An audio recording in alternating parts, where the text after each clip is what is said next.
ഉപ്പുമാങ്ങ, ഉപ്പിലിട്ടത്, ഉണക്കമീൻ കേൾക്കുമ്പോൾ തന്നെ വായിൽ കപ്പലൊടിക്കാനുള്ള വെള്ളം വന്നു തുടങ്ങിയല്ലേ? എന്നാലേ പണിപ്പാലും വെള്ളത്തിൽ വേറെയും വരുന്നുണ്ട്. ശ്രദ്ധിച്ചു കേൾക്കണം. നമ്മളെ വല്ലാതെ തോൽപ്പിച്ചു കളയുന്നൊരു കുരുക്കാണിത്. സോഡിയം ക്ലോറൈഡ് ആണ് ഉപ്പ് എന്നറിയാമല്ലോ. ഇതിലെ സോഡിയം ആണെങ്കിലും ക്ലോറൈഡ് ആണെങ്കിലും നമ്മുടെ ശരീരം പ്രവർത്തിക്കാൻ അത്യാവശ്യം വേണ്ടതാണ്.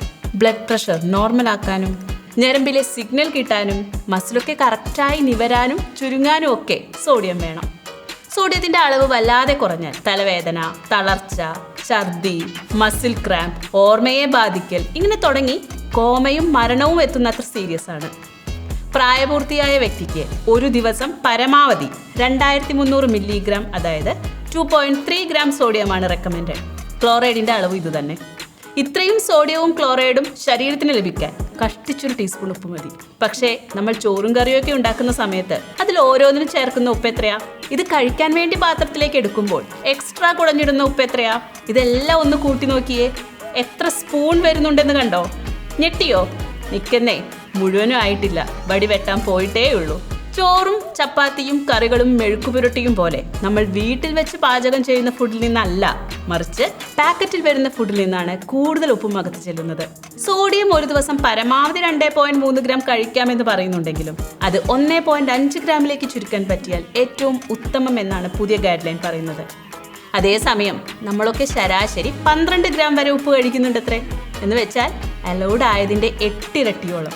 ഇങ്ങനെ എക്സസൈസ് ചെല്ലുന്ന ഉപ്പ് ബ്ലഡ് പ്രഷർ വല്ലാതെ കൂട്ടും, അവയവങ്ങളുടെ പ്രവർത്തനത്തെയൊക്കെ ബാധിക്കും. ഹാർട്ട് അറ്റാക്ക് വരും, സ്ട്രോക്ക് വരും, കിഡ്നി പ്രോബ്ലം വരും, എല്ലിന്റെ ബലം കുറയും.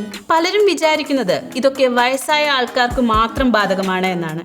തെറ്റാണത്. എല്ലാ പ്രായത്തിലും ഈ പ്രശ്നങ്ങൾ വരും. ഓരോ വർഷവും 25 ലക്ഷം പേരാണ് ഉപ്പ് കഴിച്ച അസുഖം വന്ന് മരിക്കുന്നത്. എന്ന് വെച്ചാൽ എന്താ അർത്ഥം? കഴിക്കുന്ന ഉപ്പിന്റെ കാര്യത്തിൽ ഒരു ചെറിയ ശ്രദ്ധ വെച്ചാൽ തന്നെ ഇത്രയധികം ജീവൻ നമുക്ക് രക്ഷിക്കാം എന്നല്ലേ ഈ വീഡിയോയിലൂടെ ഞാൻ ശ്രമിക്കുന്നതും അതാണ്. ആ ഒരു ലക്ഷ്യത്തിലേക്ക് നമ്മുടെ പ്രിയപ്പെട്ടവരെയൊക്കെ ഒരു ചുവട് മുന്നിലെത്തിക്കണം.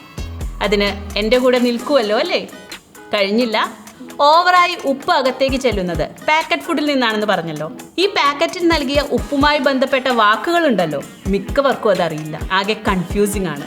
ഈ കൺഫ്യൂഷൻ മാറ്റാനും ഉപ്പിന്റെ ട്രാപ്പിൽ നിന്ന് രക്ഷപ്പെടാനും വേണ്ടി ഞാനൊരു റെഡി റെഫറൻസ് ഗൈഡ് റെഡിയാക്കിയിട്ടുണ്ട്.